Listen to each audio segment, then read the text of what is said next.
Salam, hər vaxtınız xeyir. Yeni video ilə yenidən qarşınızdayıq və bu gün sizə mən belə bir praktik həll üsullarından danışmaq istəyirəm.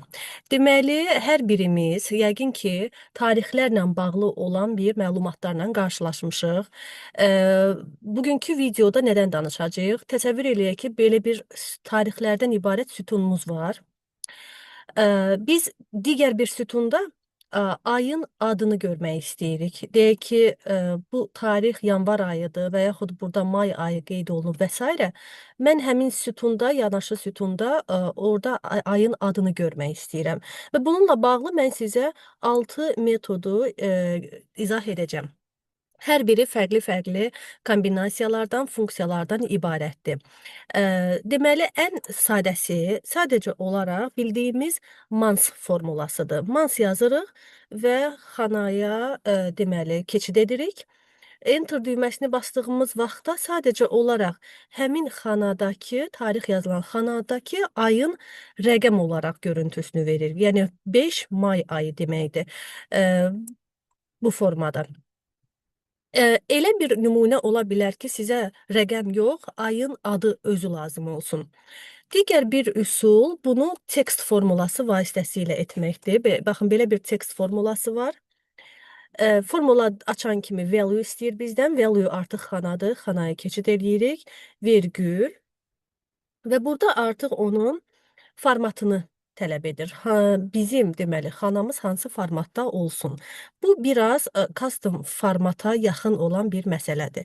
Necə? Text formulasının içində, dırnaq içində əgər 3 dənə M işarəsini qoysaq, bu onu bildirir ki, siz xanadakı ayın adını qısa formada görəcəksiniz. Enter basaq, baxın, may ayını gördük. Aşağı sürüşdürsəm, yanvar ayını görəcəyik, avqustu və s. görəcəyik. Yox, əgər text formulasının içində 4 dənə M qoyarsanız, 4 dənə M ayın tam adı deməkdir. Və bu formada görüntü əldə edəcəksiniz. İndi gəlin təsəvvür edək ki, biz baxın, nə rəqəm görmək istəyirik ayın adında, nə ayın ingilis dilində yazılmış versiyasını görmək istəyirik. Məsələn, January və yaxud Jan sözünü.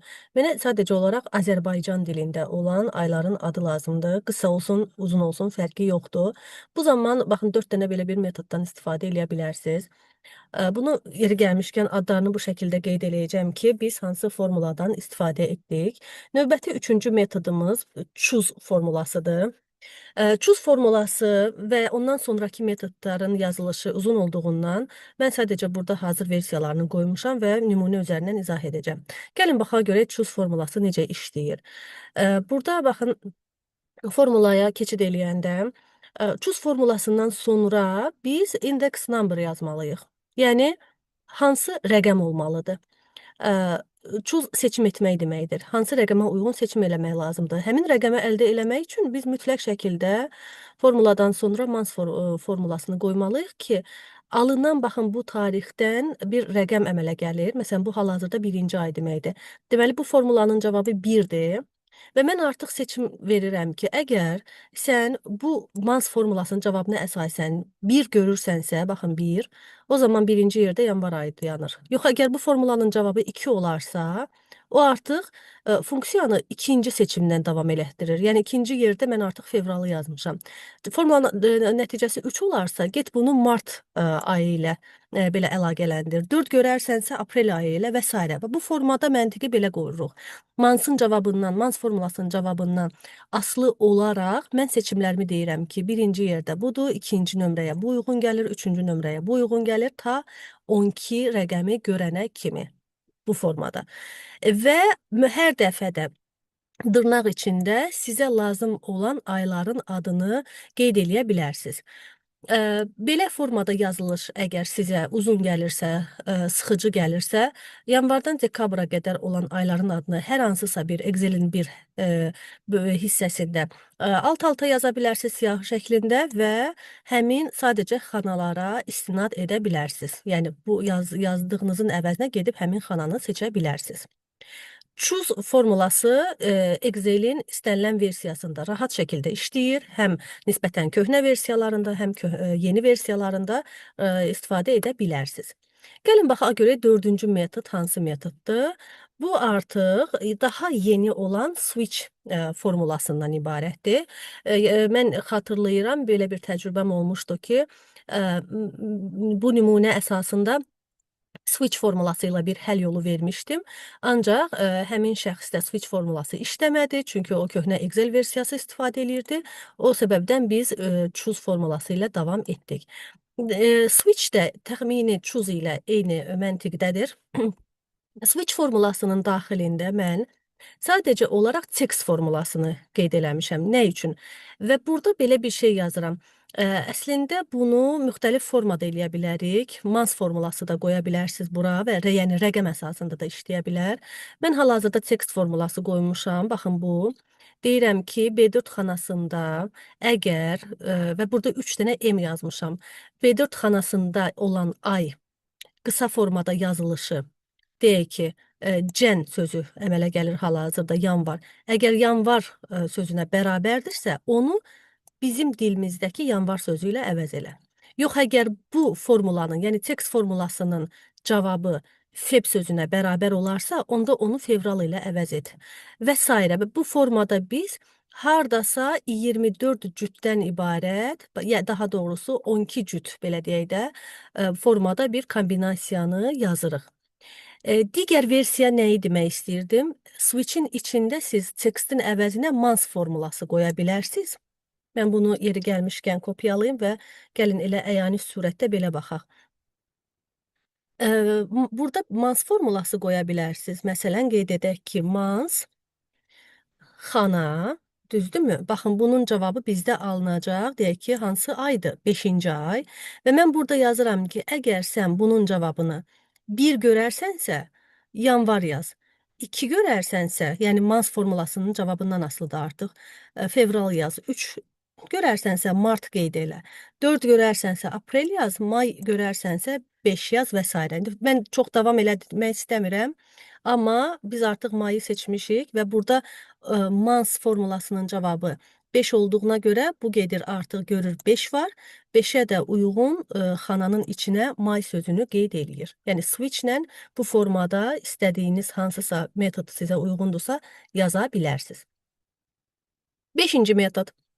5-ci metod və 6-cı metodlar şərt formullarından yaranır. Yəni şərt dediyimiz if formulasıdır. 5-ci metod bizim bildiyimiz iç-içə iflərdən ibarətdir. Yəni daha klassik metoddur. Biz bir-birinin daxilində bir neçə dənə if funksiyası şərtini qoyuruq. Baxın, bu formulanı da biraz uzun olduğuna görə bu şəkildə qeyd eləmişəm. Aydın olsun. Bildiyimiz kimi iç-içə nested if yazan zaman, əgər bizdə şərt neçə dənədirsə, ifin sayı, yəni funksiya daxilində ifin sayı həmin şərtdən bir ədəd az olur. Nəyi nəzərdə tuturam? Biz bilirik ki, aylarımız 12 dənədir. Bu zaman biz bu formulanın içində cəmi 11 dənə if formulasını yazmalıyıq. Və belə bir şey yazırıq yenə də. Yenə mən text formulasına əslində müraciət eləmişəm. Demişəm ki, əgər B4 xanasındakı ay cən sözünə, yəni yanvar sözünə bərabər olarsa, artıq xanayı yanvar sözünü gətir. Əks halda artıq növbəti if yazıram. Yox, əgər fevrala bərabərdirsə, fevral yaz. Yox, əgər, yəni belə-belə bu şəkildə şərtləri verirəm. Yenə də təkrarlamaq istəyirəm ki, əgər siz burada text yox, mans formulasını yazıb da və deyə bilərsiniz ki, mans formulasının cavabı əgər 1-ə bərabər olarsa, o zaman yanvar sözünü qeyd elə. Yenidən burada, yəni burada text formulasını çox rahat şəkildə mans formulası ilə əvəz edə bilərsiniz. Yəni burada mansın əgər cavabı 2-yə bərabərdirsə, o zaman fevral yaz və s. Yəni cavabınız heç dəyişməyəcək, sadəcə siz metodu dəyişəcəksiniz. Bu formada özünüzə rahat olan formulanı qeyd eləyəcəksiniz. Nested if-də, yəni iç-içə if-lərdə klassik formuladır, Excel-in istənilən versiyasında işləyir.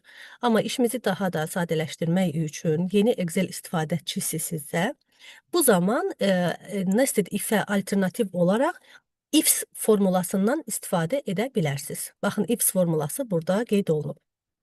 Yəni, belə bir sadə nümunədir. Bir dəfə verirsiniz şərti, deyirsiniz ki, əgər xanadakı ay yanvardırsa, yanvar yaz, fevraldırsa, fevral yaz və s. Yəni, daxildə bir neçə dənə mürəkkəb if formulasına yazmağa gərək yoxdur. Sadəcə olaraq şərtləri qeyd edirsiniz. Bu şəkildə çalışdım sadə dillə izah edim və çox müxtəlif bir deməli metodlarla göstərim ki, əgər sizin sütunda tarix olarsa, həmin tarix əsasında həm öz dilimizdə, həm ingilis dilində fərq eləmir, rəqəm olsun, mətn kimi olsun, biz ayları necə digər bir sütunda əks elətdirə bilərik. İzlədiyiniz üçün təşəkkürlər, sağ olun.